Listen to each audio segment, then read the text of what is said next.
இயேசுவே, நீர் சிலுவையில் மடிந்த 7 வார்த்தைகளை தியானிக்க இருக்கிறோம். இப்போது சிலுவையில் மடிந்த முதலாம் வார்த்தையை தியானிக்க நீர் தாமே எங்களோடு இருந்து வழிநடத்தும். இயேசுவின் மூலம் ஜெபிக்கிறோம் நல்ல பிதாவே, ஆமென். அப்பொழுது இயேசு, பிதாவே, இவர்களுக்கு மத்தியிலும் தாங்கள் செய்கிறது என்னவென்று அறியாதிருக்கிறார்களே என்றார்.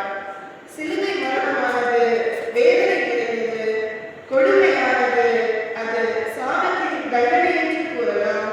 பொதுவாக சிலுவையில் அறையப்பட்ட மனிதர் அழுவார்கள், புலம்புவார்கள், சபிப்பார்கள், தூஷிப்பார்கள் என்று சொல்லி கேள்விப்பட்டிருக்கிறோம். ஆனால் நாம் ஆண்டவராகிய இயேசு கிறிஸ்து சிலுவையில் கொண்ட வார்த்தைகள் இன்று வரை நம்மோடு இடைப்பட்டுக் கொண்டிருக்கிறது, நம்மை சீர்படுத்திக் கொண்டிருக்கிறது என்று பார்க்கிறோம். துக்க வீட்டுக்கு செல்பவர்கள், மறைத்து போனவர்கள் கடைசியாக என்ன பேசினார்கள் என்று சொல்லி கேட்பது வழக்கம். ஏனென்றால் ஒரு மனிதன் மறைக்கும் போது பேசுகின்ற அந்த வார்த்தைகள் மிகவும் மதிப்புமிக்கதாய் காணப்படுகிறது. அவ்வாறு நம் ஆண்டவராகிய இயேசு கிறிஸ்து சிலுவையில் கொடுத்த முதல் வார்த்தை நமக்கு எவைகளை கற்றுக் கொடுக்கிறது என்று சொல்லி 3 காரியங்களை இன்று நாம் சிந்திக்க உள்ளோம். முதலாவதாக, இயேசு கிறிஸ்து பிதாவுக்கு இருந்த உறவு. இரண்டாவதாக, அவர் ஊழியத்தின் பாதையிலே எவைகளை போதித்தாரோ அதன்படி அவர் வாழ்ந்த வாழ்க்கை. மூன்றாவதாக, அறியாமலே வாழும் ஜனங்களுக்காக அவர் பரிதவித்த அவருடைய நிலையை நாம் பார்க்க இருக்கிறோம். முதலாவதாக, பிதாவுக்கும் இயேசுவுக்கும் இருந்த உறவு என்னவென்று பார்த்தால், மனுக்குலம் பாவம் நிறைந்ததாய் காணப்பட்டதால் பிதாவுக்கும் மனிதனுக்கும் இடையே ஒரு பிளவு காணப்பட்டது. அந்த பிளவை சரி செய்யும்படியாக மனிதனாக இந்த உலகத்திலே பிறந்து பாவமற்றவராய் வாழ்ந்து தன்னுடைய இரத்தத்தை சிந்தும்படியாக இப்பொழுது சிலுவையிலே அறையப்பட்டிருக்கிறார். இயேசு கிறிஸ்து 12 வயதாக இருக்கும் பொழுது அவருடைய பெற்றோர்கள் அவரை பஸ்கா பண்டிகை கொண்டாடும்படியாக எருசலேம் தேவாலயத்திற்கு அழைத்து சென்றார்கள். அவர் பண்டிகை முடிந்து திரும்பி வந்தபோதிலும் இயேசு கிறிஸ்து தேவாலயத்திலே தங்கிவிட்டார். அவர் தேடிக்கொண்டு அவசரத்திற்குரிய 3ஆம் நாள் சென்ற பொழுது அவர் எருசலேம் தேவாலயத்தில் போதகர் நடுவே உட்கார்ந்திருந்ததையும் அவர்கள் பேசுகிறதை கேட்கிறதையும் அவர்களை எழுப்புவதையும் அவர்கள் கண்டார்கள். லூக்கா வாசியுங்கள். லூக்கா 2ஆம் அதிகாரம் 42ஆம் வசனம். லூக்கா 2ஆம் அதிகாரம் 42ஆம் வசனம்.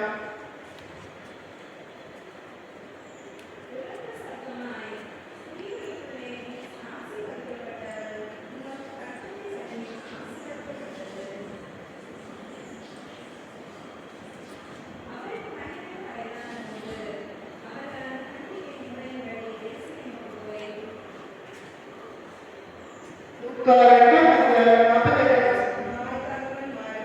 அவரைக் கண்டு ஆச்சரியப்பட்டார்கள். அப்பொழுது அவருடைய தாயார் அவரை நோக்கி, மகனே, ஏன் எங்களுக்கு இப்படி செய்தாய்? இதோ உன் தகப்பனும் நானும் விசாரத்தோடு உன்னை தேடினோமே என்றார். அப்பொழுது அவருடைய தாயார் இயேசுவை நோக்கி, நீ ஏன் எங்களுக்கு இப்படி செய்தாய்? நானும் தகப்பனும் விசாரத்தோடே உன்னை தேடினோமே என்று கூறின பொழுது, இயேசு, என் பிதாவுக்கு அடுத்தவர்களில் நான் இருக்க வேண்டும் என்பதை நீ அறியீர்களா என்று சொல்லி அவர் கேட்கிறார். பிதாவின் சித்தத்தை நிறைவேற்ற வேண்டும் என்பதிலே அவர் எப்பொழுதும் கவனமுடையவராக இருக்கிறார். ஊழியத்தின் நாட்களிலே மனிதர்கள் செய்கின்ற பொழுது கிட்டத்தட்ட 17 முறை பிதாவே என்ற வார்த்தையை அவர் பயன்படுத்தியுள்ளார். மேலும் மரிப்பதற்கு முந்தின தினத்திலே கெத்செமனே தோட்டத்திலே அவர் ஜெபிக்கின்ற பொழுது, பிதாவே, இந்த பாத்திரம் என்னவென்று நீங்கும்படி செய்யும். ஆயினும் என்னுடைய சித்தத்தின்படி அல்ல, உம்முடைய சித்தத்தின்படியே ஆகக்கடவது என்று சொல்லி 3 முறை ஜெபித்ததை நாம் லூக்கா 22:42 பார்க்கிறோம். ஆனாலும் தன்னுடைய வாழ்க்கையை பிதாவின் கரத்தில் ஒப்புக் கொடுத்து இப்பொழுது சிலுவையில் தொங்குகிறவராய் காணப்படுகிறார்.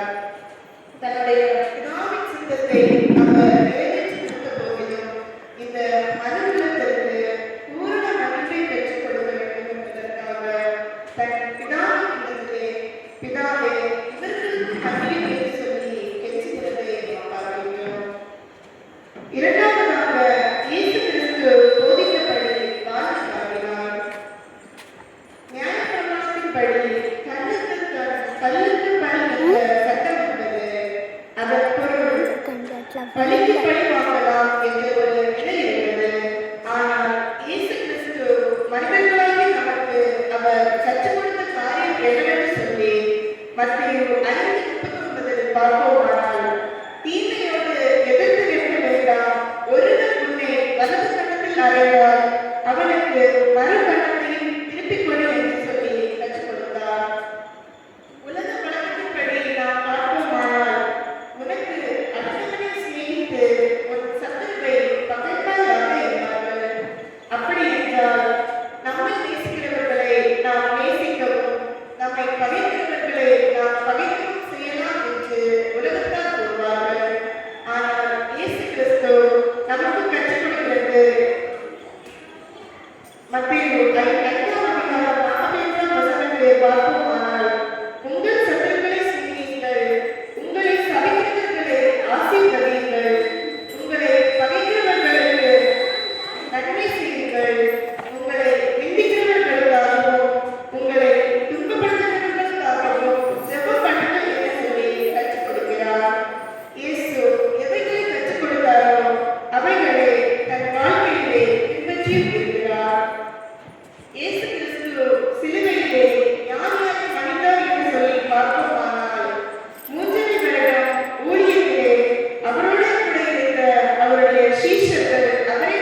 அவர்கள் கண்டித்து வளர்த்ததை தவறாக புரிந்து கொண்டு அவர்கள் மேல் வெறுப்புணர்வோடு காணப்பட்டு உண்மையான அன்பை வெளிப்படுத்த மறுக்கிறார்கள். பெற்றோர்கள் பிள்ளைகள் செய்கின்ற சிறு சிறு தவறுகளை மனதில் வைத்துக் கொண்டு அவர்களோடு நல்ல உறவுகளை காணப்பட்டவர்களாய் சிறு சிறு தவறுகளையும் பெரிதுபடுத்தி அந்த உறவிலே அவர்கள் விரிசல் உள்ளவர்களாய் காணப்படுகிறார்கள். சகோதர உறவு என்பது தங்கள் உடன்பிறந்தவர்கள் மாத்திரமல்ல, நம்மோடு பணிபுரிந்தவர்கள், நம் அருகில் உள்ள மக்கள், நாம் அறிந்தவர்கள், அறியாதவர்கள் எல்லோரும் நம் உறவு எப்படிப்பட்டதாய் காணப்படுகிறது. வேதாகமத்திலே நாம் பார்ப்போமானால் வாசிங்கள் யாத்திராகமம் 20ஆம் அதிகாரம் 12ஆம் வசனம்.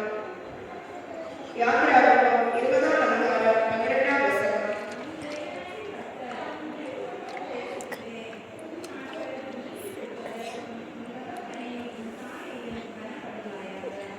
உன் தேவனாகிய கர்த்தர் உனக்கு கொடுக்கிற தேசத்திலே உன் நாட்கள் நீடித்திருப்பதற்கு உன் தகப்பனையும் உன் தாயையும் கனப்படுவாயாக என்று பார்க்கிறோம். நாம் சகோதர சகோதரிகளே எப்படி இருக்க வேண்டும் என்று சொல்லி வேதம் நமக்கு கற்றுக் கொடுக்கிறது. நாம் ஆண்டவரிடமிருந்து செலுத்துகின்ற காணிக்கையை அவர் அங்கீகரிக்க வேண்டுமானால் நான் என் சகோதரனோடு உள்ள உறவிலே சீர்பட்டவர்களாய் காணப்பட வேண்டும். வேதம் என்ன சொல்கிறது என்றால், என்மேல் எந்த சகோதரனாவது பகையுடன் காணப்படுவானால் அவர்களோடு முதலாவது ஒப்புரவாகி விட்டு வந்து காணிக்கையை செலுத்தும்படியாக கூறுகிறார். இதனை நான் மத்தேயு 5:23 நாம் பார்ப்போமானால், நீ பலிபீடத்திலே ஒரு காணிக்கையை செலுத்த வந்து உன் பேரில் ஒரு சகோதரனுக்கு குறை உண்டென்று அங்கே நினைவு கூர்வாயாக. அங்கேதானே பலிபீடத்தின் முன் உன் காணிக்கையை வைத்துவிட்டு போய் முன்பு உன் சகோதரனோடு ஒப்புரவாகி பின்பு வந்து உன் காணிக்கையை செலுத்தி என்கிறார். இதன் மூலமாக தேவன் நமக்கு கற்றுக் கொடுக்கின்ற காரியம் என்ன? மன்னிப்பு என்பது நம் வாழ்க்கையிலே நிச்சயமாக காணப்பட வேண்டும். நமக்கு யார் மீதாவது வெறுப்புகள் காணப்படுமானால், நாம் அதை சீர் செய்துவிட்டு வர வேண்டும். இப்படிப்பட்ட அன்பு நம்மிடத்திலே காணப்பட வேண்டும் என்பதை நாம் பவுலடிகளார் 1 கொரிந்தியர் 11 கூறுகிறார். அன்பு இராவிட்டால் எனக்கு பிரயோஜனம் ஒன்றுமில்லை. அன்பு நீடிய சாந்தமும் தயவும் உள்ளது.